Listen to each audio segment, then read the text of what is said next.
Hello everyone, আপনাদের মতো আমিও একজন স্টুডেন্ট। বর্তমানে আমরা দিল্লিতে যে সমস্ত ঘটনাগুলো দেখতে পাচ্ছি সেগুলা খুবই দুঃখজনক এবং আমাদের বুকে গিয়ে আঘাত লাগে। কারণ স্টুডেন্টদের একটা যে দাবি থাকে, সেই দাবিকে কোনো মতেই সরকার আমাদের কথা মানতে চাইছে না। এই রকম দিল্লির যন্ত্রমন্ত্রের মতো আমাদের কলকাতায় অনেক জায়গায় প্রোটেস্ট চলছে, পিসফুল প্রোটেস্ট চলছে। তো আমরা ভেবেছি যে ব্যারাকপুর থেকেও এরকম একটা মার্চ বের করব। তো সেই মার্চটা মোটামুটি আপনার রবিবার বিকেল 3টে থেকে আমাদের মার্চ শুরু হবে। আগামীকাল শিয়ালদা থেকে 2:30টার সময় এরকমই একটা মার্চ বের হবে।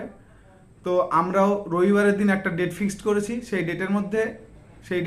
সেই ডেটে আমরা 3টের সময় আমরা এখান থেকে মার্চ শুরু করব। আপনারা যদি ইচ্ছুক থাকেন যে আমাদের সঙ্গে মার্চে যুক্ত হবেন, তো অবশ্যই যুক্ত হতে পারেন। স্ক্রিনে কিংবা আমি আমার কমেন্ট বক্সে ওখানে একটা পিন করে দেবো একটা লিঙ্ক। সেই হোয়াটসঅ্যাপ লিঙ্কে আপনারা জয়েন হয়ে যেতে পারেন। সেখানে সমস্ত কিছু ইনফরমেশন আপনারা পেয়ে যাবেন। আপনাদেরকে বলার উদ্দেশ্য হলো এটাই যে যন্ত্রমন্ত্রে যে প্রোটেস্ট চলছে সেই প্রোটেস্টটাকে আমরা আরও উন্নত করে তোলার চেষ্টা করছি এবং ভারী করার চেষ্টা করছি।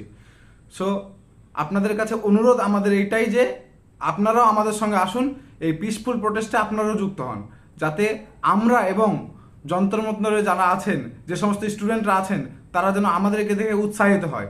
কোনো মতেই যেন কোনো মতেই যেন তারা পিছু দেওয়া না হাঁটতে পারে। ধন্যবাদ সকলকে। আশা করছি আপনারাও যুক্ত হবেন। আর এই ভিডিওটা প্রচুর পরিমাণে শেয়ার করবেন আপনার ফ্রেন্ডদের সঙ্গে, যেন তারাও আমাদের সঙ্গে যুক্ত হতে পারে। আমাদের মার্চ হবেই।